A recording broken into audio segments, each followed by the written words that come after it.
The ruling establishment in Europe, along with its globalist agent, Rothschild banker and new French President Emmanuel Macron, appear to be absolutely tone-deaf to the growing outrage across the continent. Even as the United Kingdom works on seceding from the controversial European Union superstate, and most French people want to vote on whether to even remain under the Brussels-based regime's thumb, Macron is pushing hard to accelerate the EU war on self-government, borders, and nationhood. Other globalist leaders of formerly sovereign EU member states, especially Macron ally and German Chancellor Angela Merkel, are doing the same. But across Europe, the public is getting fed up. At the top of Macron's to-do list is a push to grant vast new powers to the EU. Among other schemes, the new French president is hoping to impose a common budget and a joint finance minister on the entire Eurozone. Because not all nations ensnared in the EU have succumbed to Brussels' globalist bullying to surrender their own national currencies, Macron also wants to create a two-tier EU. Under his vision, those governments that have already had the euro imposed on them would move ahead on surrendering what little self-government remains, while the other governments would catch up later, perhaps after an engineered crisis is used to create some support for the euro in those nations. As part of the agenda to help the EU usurp even more sovereignty and powers from nations, Macron has agreed to help push through reforms to the treaties that underpin the EU to facilitate profound reforms that further strengthen the supranational regime. Indeed, speaking at his inauguration, Macron pledged to relaunch Europe, granting vast new powers to the unelected hordes of bureaucrats that now make the bulk of the laws and regulations that govern the formerly independent peoples of Europe. Among the latest ideas being floated is the creation and selling of Eurobonds, allowing the EU to raise money by imposing debt on all the peoples of Europe and helping put all European taxpayers on the hook for the wild spending of bloated socialist regimes such as those ruling France and Greece. An EU-imposed migration and asylum policy enforced on all members, presumably perpetuating the tsunami of Islamic immigration from the Middle East and Africa, is also being discussed. That could see migrants forced on nations such as Hungary, Poland, and the Czech Republic, which have fiercely resisted the influx of millions of third-world arrivals flooding into Germany, Sweden, Italy, Greece, and other European countries. The establishment, its political hacks, and its propaganda organs rushed to paint Macron's victory as a mandate to keep the borders open while surrendering what little remains of national sovereignty and self-government. However, left unsaid is that most French voters support holding a referendum on EU membership, and a ban on further Islamic immigration, according to polls taken shortly before the presidential election. Also left unmentioned by the establishment media were widespread accusations of fraud and electoral irregularities, seemingly all of them favoring Macron. Despite all those facts, the dishonest media narrative was, in essence, that the French have voted to surrender all power to the EU and throw open their borders forever. But in the real world, that is far from the case. Last time the French were asked to vote on dramatic usurpations of power by the EU superstate, a huge power grab marketed as the so-called EU constitution, it went down to a humiliating defeat. However, globalists simply renamed the scheme the Lisbon Treaty, claimed it no longer needed approval from voters, and rammed it through anyway. Obviously, the globalist establishment stealing Europeans' right to self-government has learned its lessons. Indeed, earlier this year, EU Council boss Robert Fico urged governments to quit letting citizens vote on important matters. One of Macron's first acts as president was to fly to Berlin and grovel before Merkel, a communist propagandist for the murderous East German dictatorship, before reinventing herself as a conservative to win elections and open Germany's borders to millions of third-world migrants.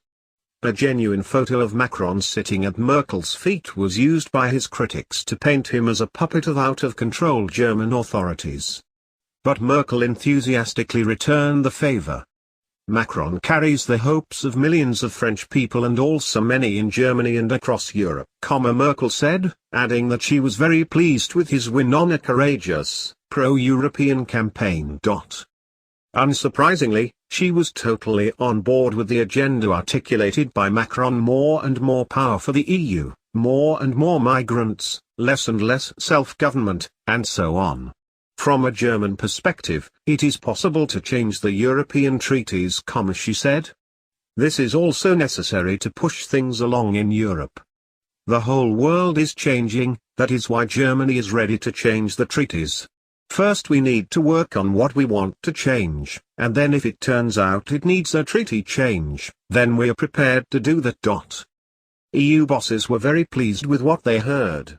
EU Council President Donald Tusk, speaking before a meeting with Europhile President Macron, spoke of the EU as if it were a federal government.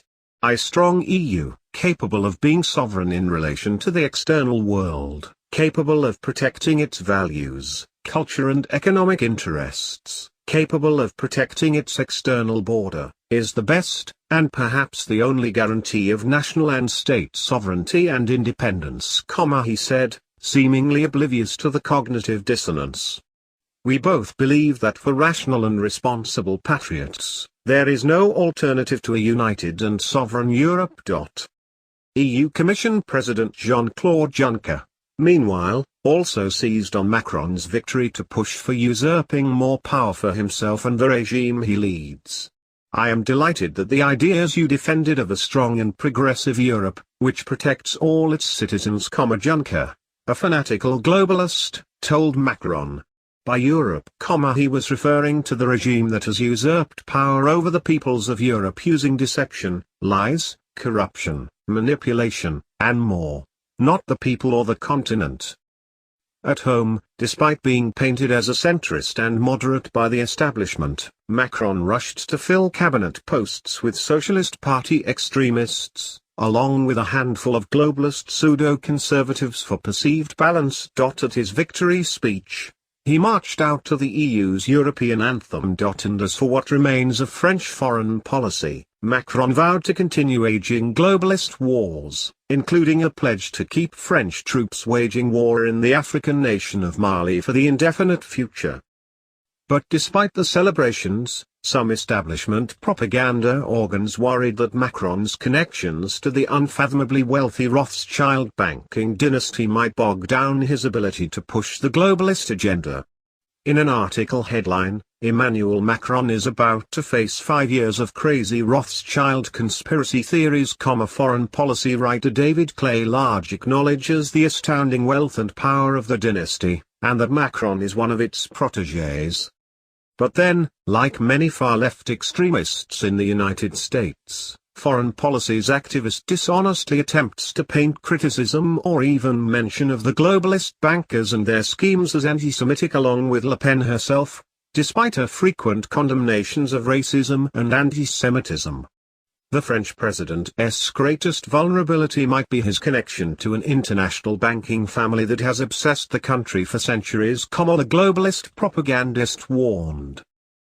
For more than 2 centuries the Rothschild family are historically Jewish multinational banking dynasty that is said to have plotted every major continental war in order to finance and profit from both sides, brought on economic depressions, arranged the assassinations of US presidents and European potentates, caused the Holocaust, and sponsored same-sex marriage, has been a major and virtually universal player in France's most sinister psychodramas, Large wrote. The Rothschild family's global reach notwithstanding, this bogeyman arguably has been the most active on French soil, where ancient animosities toward high finance have combined with anxieties about national status. Rothschild connections aside, ironically, the same establishment journalists and propagandists who helped elect Macron are now outraged that the president is behaving like a totalitarian by restricting and limiting the press. In an open letter to Macron, representatives of more than 20 French media outlets slammed the new leader for trying to control who could cover what.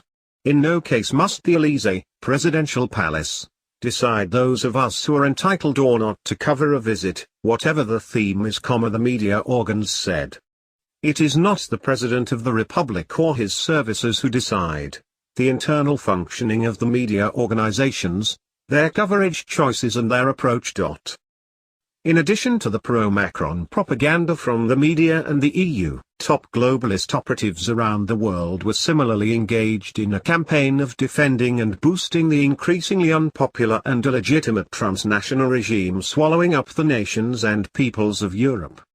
Speaking on May 17 to the plenary session of the EU's pseudo-parliament in Strasbourg, UN Secretary-General Antonio Guterres showered praise on the globalist EU. A strong and united Europe is an absolutely fundamental pillar of a strong and effective United Nations, Guterres said, falsely claiming no issue could be solved without global efforts today. The European Union, EU, is clearly the most successful project of peace sustainability in the world.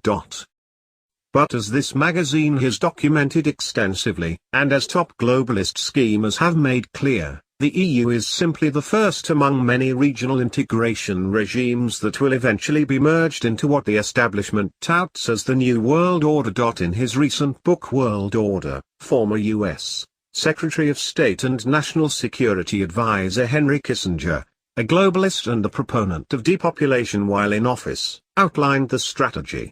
Using opaque language, Kissinger spelled out the plan to divide up the world's peoples and nations into various regions ruled by regional regimes, then create the global order. The contemporary quest for world order will require a coherent strategy to establish a concept of order within the various regions and to relate these regional orders to one another, he explains. Establishment analysts are already worrying that Macron's presidency may lead to a Le Pen victory in 2022 if the Rothschild banker-turned-socialist bureaucrat proves unable to revive the ailing French economy. Le Pen, who has vowed to destroy the globalists' New World Order if and when she is elected, has a party that is surging in popularity, and an electorate that is increasingly waking up to the globalist effort to fundamentally transform France and all other nations on the road to global governance. It is now a race against time both for the globalists and their operatives such as Macron, and for the patriots who want to preserve their nations and